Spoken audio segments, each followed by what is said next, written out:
ത്രിയേക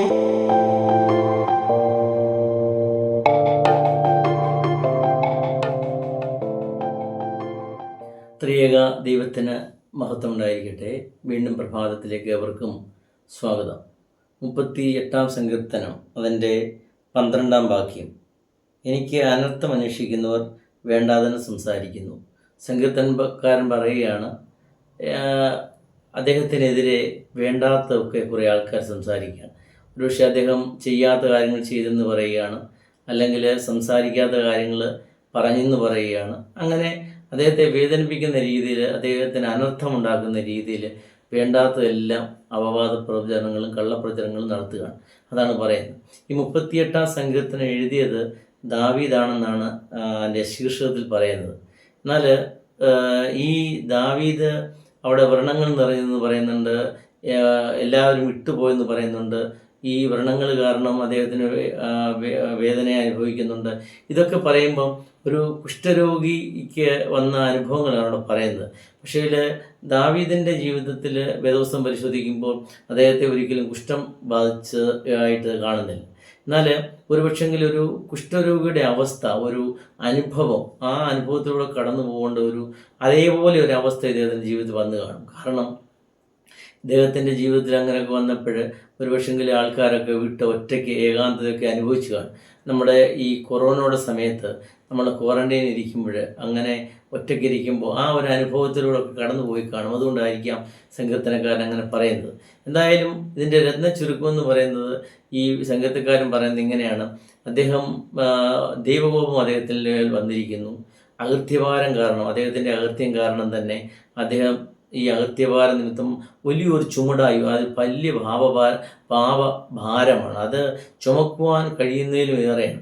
ആ ഭാരം കാരണം, ആ വലിയ ഭാരം കാരണം അദ്ദേഹം കൂനിപ്പോയി, അതായത് കുനിഞ്ഞ് ഇരുന്നു പോയി എന്നാണ് പറയുന്നത്, കൂനിപ്പോയി. അപ്പോൾ അങ്ങനെ ഇരിക്കുമ്പം ഈ അകൃത്യഭാരം കാരണം ഇദ്ദേഹത്തിൻ്റെ രോഗങ്ങൾ പിടിച്ചു, കഷ്ടതകളുടെയും പ്രയാസങ്ങളും ഒക്കെ കടന്നു പോകേണ്ടി വന്നു.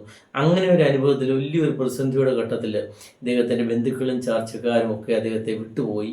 അങ്ങനെ വിട്ടുപോകുമ്പോൾ ഈ ഉറ്റ സുഹൃത്തുക്കളും വിട്ടുപോവുകയാണ്. ഒറ്റയ്ക്ക് പ്രതിസന്ധിയിൽ അദ്ദേഹത്തെ ആശ്വസിപ്പിക്കേണ്ട ആളാണ്, ചേർത്ത് നിർത്തേണ്ട ആളാണ്. അനേകരെ ഇദ്ദേഹം ഇതുപോലെ ചേർത്ത് നിർത്തിയതാണ് അവരുടെ പ്രതിസന്ധിയിൽ. പക്ഷെങ്കിൽ ഇദ്ദേഹത്തിൻ്റെ കാര്യം വന്നപ്പം എല്ലാവരും ഇദ്ദേഹത്തെ വിട്ടുപോവുകയാണ്.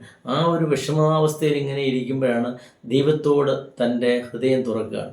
ഈ ദൈവമേ, ഇങ്ങനെയെല്ലാം എന്നെ വിട്ടുപോയല്ലോ, അങ്ങനെ നെടുവീർപ്പൊക്കെ ഇട്ട് ദൈവത്തോട് സംസാരിച്ചുകൊണ്ടിരിക്കുമ്പോഴാണ് കുറേ പേര് പിന്നെയും കാണാൻ വരുന്നു. ആ കാണാൻ വന്നവർ ഇദ്ദേഹത്തെ ആശ്വസിപ്പിക്കാൻ വന്നതാണ് അവരുടെ ഭാഷ്യം. പക്ഷേ ഉള്ളിൻ്റെ ഉള്ളിൽ ഇവൻ ഇങ്ങനെ വരണമെന്നുള്ളതായിരിക്കാം അവരുടെ മനസ്സിൽ പറയുന്നത്. എന്നിട്ട് അവരെ ഇദ്ദേഹത്തെ കണ്ടിട്ട് ഇറങ്ങുമ്പോൾ അന്നേരമാണ് വേണ്ടാത്തതൊക്കെ പറയുകയാണ്. അയാൾ ചെയ്യാത്ത കാര്യങ്ങൾ ചെയ്യുമെന്ന് പറയുന്നു. അതുപോലെ പറയാത്ത കാര്യങ്ങൾ പറഞ്ഞെന്ന് പറയുന്നു. അല്ലെങ്കിൽ ഇങ്ങനെ പറയുകയാണ്, അവൻ അങ്ങനെ തന്നെ വരണം, അവനൊരു എടുത്തിയാട്ടക്കാരനാണ്, എല്ലായിടത്തും അവൻ ഓടി നടക്കുകയാണ്, അതുകൊണ്ടാണ് ഈ പ്രശ്നങ്ങളൊക്കെ വന്നേ എന്നൊക്കെ രീതിയിൽ ഉള്ള കള്ളപ്രചരണങ്ങളും വ്യാജ വർത്തമാനങ്ങളും ഒക്കെ അദ്ദേഹത്തെ പറഞ്ഞപ്പോൾ ഒന്നുകൂടെ അദ്ദേഹത്തെ വേദനിപ്പിക്കാൻ, ഈ വേദനയുടെ ആ അവസരത്തിലും അദ്ദേഹം മൗനമായിരിക്കുകയാണ്. കാരണം അവിടെ പറയുന്നത് ഇങ്ങനെയാണ്: ചീടനെ പോലെ കേൾക്കാതെ ഇരുന്നു, വായ തുറക്കാത്ത ഊമനെ പോലെ മിണ്ടാതെ ഇരുന്നു. ഇതൊക്കെ കേൾക്കുമ്പോൾ എന്താണെന്ന് ചോദിച്ചാൽ, അവരുമായിട്ടുള്ള ബന്ധം നിലനിർത്തണം.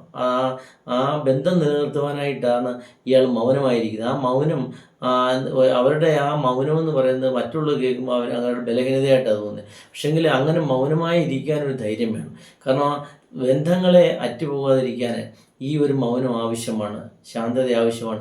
കേൾക്കാത്തവനെ പോലെ ഒക്കെ ഇരിക്കണം. അങ്ങനെ ഒരു കേൾക്കാത്ത മനുഷ്യനെ പോലെയും വായിൽ പ്രതിവാദമില്ലാത്തവനെ പോലെ ഇരുന്നെന്ന് പറഞ്ഞാൽ അദ്ദേഹം ബന്ധം നിലനിർത്താൻ ആഗ്രഹിക്കുന്നുണ്ട്. അതുകൊണ്ടാണ് പ്രിയമുള്ളവരെ, നമ്മുടെയൊക്കെ ഈ സമൂഹത്തിൽ ഇങ്ങനെയുള്ള കുറേ ആൾക്കാരെ നമുക്ക് കാണുവാൻ പറ്റും. ഇതുപോലെ വിഷമിക്കുന്ന ആൾക്കാരെയും ഇതുപോലെ വിഷമിപ്പിക്കുന്ന ആൾക്കാരെയും കാണാം. ഈ ശാന്തമായ ഒരു ജലാശയത്തിന് ചുറ്റും കുറേ കുട്ടികളിരിക്കുക. അങ്ങനെ ആ കുട്ടികൾ അങ്ങനെ ഇരിക്കുമ്പോൾ അവർ ആ ശാന്തമായ ജലാശയത്തിലേക്ക് ഇടയ്ക്കൊരു കല്ലെടുത്തിടും. അങ്ങനെ കല്ലെടുത്തിടുമ്പോൾ ഒരു ഓളങ്ങൾ ഇങ്ങനെ ഉണ്ടാകും. ആ ഓളങ്ങൾ ഇങ്ങനെ പോയി രണ്ടാമത് ശാന്തമാകും. പിന്നെയും വേറൊരു കല്ലെടുത്തിടും. അങ്ങനെ ഓളങ്ങൾ കണ്ട് രസിക്കുക അവർക്ക് വിനോദമാണ്, അവർക്ക് രസിച്ചിരിക്കുക. ഇതുപോലെ ചില ആൾക്കാർ ചിലരുടെ ശാന്തമായ ജീവിതത്തിലേക്ക് ഇതുപോലെയുള്ള കല്ലെടുത്തിടുന്ന ഈ അപവാദ പ്രചരണങ്ങളാണ്. ഈ കല്ലുകളാകുന്ന ഈ അപവാദ പ്രചരണങ്ങൾ അവർ ചെയ്യാത്ത കാര്യങ്ങൾ അവരെ മനസ്സിനെ വേദനിപ്പിക്കത്തോളം മുള്ളുകളൊക്കെ അവരുടെ ജീവിതത്തിലേക്ക് എടുത്തെറിയുക. അപ്പോഴീ ആ ശാന്തമായിരിക്കുന്ന മനുഷ്യർ, ഒന്നും ചെയ്യാത്ത മനുഷ്യർ, അവരെന്ത് ചെയ്യും? അവരുടെ മനസ്സിങ്ങനെ വേദനിക്കും, അവർ നെടുവീർപ്പിടും. ആ ഒരു വിഷമം കാണാൻ ഈ കല്ലെറിയുന്നവർ, ഈ അപവാദം പറഞ്ഞു വരുന്ന രസമാണ്. അത് ക്രൂര വിനോദമാണ്. അപ്പോഴും അവർ മിണ്ടാതിരിക്കുന്നതിനുള്ള കാരണം എന്താണെന്ന് ചോദിച്ചാൽ, ഈ ഒരിക്കലും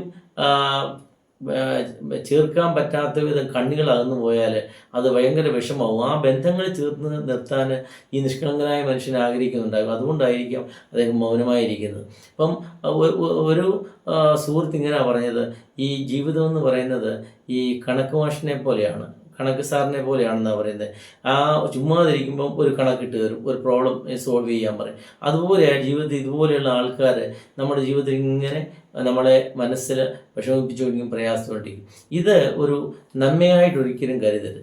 ഇത് ഒരു നമ്മുടെ നന്മയ്ക്കായിട്ടല്ല ഇങ്ങനെ പറയുന്നവർ ഒരിക്കലും കരുതരുത്. അവർക്കൊരു പ്രയോജനമില്ലാത്ത കാര്യങ്ങളാണ്, പക്ഷേ അവർക്കൊരു രസം മറ്റുള്ളവർ വേദനിപ്പിക്കുന്നത്. ഒരിക്കലും ഈ ഇന്ത്യൻ പട്ടാളം നിയോഗിച്ച കുറേ ആൾക്കാർ കംബോഡിയയിൽ ജോലി ചെയ്യുകയാണ്. അപ്പം ഐക്യരാഷ്ട്ര സംഘടനയ്ക്ക് വേണ്ടി അവരങ്ങനെ ജോലി ചെയ്യുമ്പോൾ ചില ദിവസങ്ങളിലൊക്കെ ഈ അധികാരികളുടെ അനുമതിയോടുകൂടി അവർ വെളിയിൽ പോകും, ക്യാമ്പിന് വെളിയിൽ പോകും, സാധനങ്ങളൊക്കെ വാങ്ങിക്കാനൊക്കെ ഇങ്ങനെ പോകും. ഫുട്പാത്തിലൂടെ നടക്കുമ്പോൾ എപ്പോഴും ഒരു കുപ്പി വെള്ളം കാണും, അര ലിറ്ററിൻ്റെ ഒരു വെള്ളം കാണും, ഭയങ്കര ചൂടാണ്. അങ്ങനെ വെള്ളം കുടിച്ചിങ്ങനെ പോകുമ്പോൾ ഈ കാലി കുപ്പി ഇങ്ങനെ ഒന്ന് അമർത്തി ചൂലുക്കി ഇങ്ങനെ അടപ്പായിട്ട് ഈ പ്ലാസ്റ്റിക് കുപ്പികളൊക്കെ ഇടാനുള്ള സ്ഥലം അതുണ്ട്, അതിനകത്ത് ഇടണം.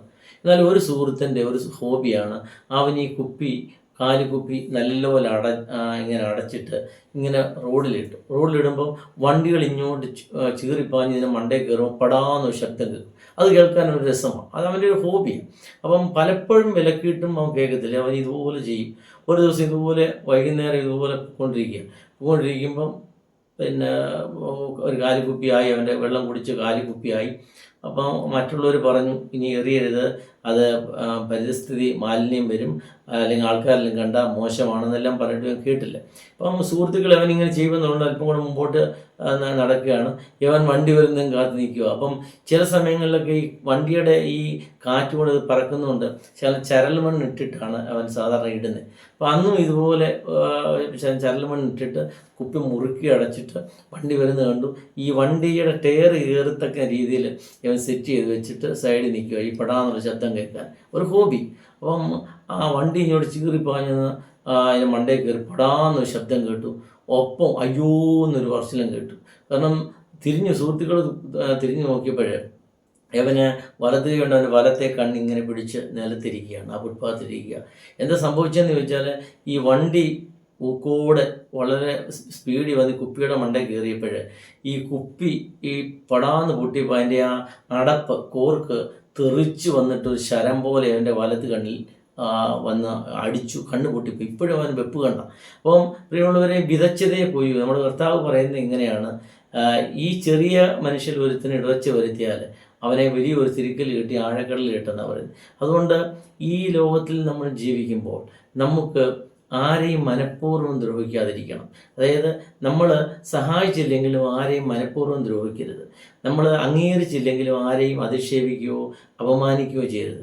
ഈ താൽക്കാലികമായ ഈ ലോകത്തിൽ, ഈ ഹ്രസ്വമായ ഈ ലോകത്തിൽ, താൽക്കാലികമായ ജീവിതത്തിൽ ആരുടെയും മനസ്സ് നമ്മൾ വേദനിപ്പിക്കാതിരിക്കണം. ആരുടെയും കണ്ണുനീര് നമ്മൾ കാരണം വീഴാൻ പാടില്ല. അപ്പം അങ്ങനെ വീഴുന്നത് അതൊരിക്കലും നന്മയ്ക്കായിട്ടാകുകയില്ല. അതുകൊണ്ടാണ് ഇവിടെ പറയുന്നത് വിതച്ചതേ കൊയ്യൂ. അതുകൊണ്ട് നമ്മൾ ഈ ലോകത്തിൽ ജീവിക്കുമ്പോൾ നമ്മുടെ സംസാരങ്ങൾ, നമ്മുടെ വാക്കുകൾ ആരെയും വേദനിപ്പിക്കുന്നുണ്ടോ, അവരുടെ ഹൃദയം നോവുന്നുണ്ടോ എന്ന് നോക്കി വേണം നമ്മൾ സംസാരിക്കുവാനും. സമയവും സന്ദർഭമൊക്കെ നോക്കി ആണ് സംസാരിക്കുവാൻ വേണം. അപ്പോൾ നമുക്ക് ഈ ലോകം ജീവിക്കുന്ന നന്മ ചെയ്യാം, ഈ പ്രതിസന്ധിയിലും പ്രയാസത്തിലും ചേർത്ത് നിർത്താം. അപ്പോഴാണ് ദൈവം നമ്മയും അനുഗ്രഹിക്കുന്നത്. അതിനെ ആ അനുഗ്രഹത്തിനായിട്ട് നന്മ ചെയ്തുകൊണ്ട് ജീവിക്കുവാൻ തക്കവണ്ണം സാധിക്കട്ടെ. അതിന് ദൈവത്തിൻ്റെ പരിശുദ്ധാത്മ സഹായിക്കട്ടെ എന്ന് പ്രാർത്ഥിക്കുന്നു. ദൈവം നമ്മെ സമൃദ്ധമായി അനുഗ്രഹിക്കട്ടെ.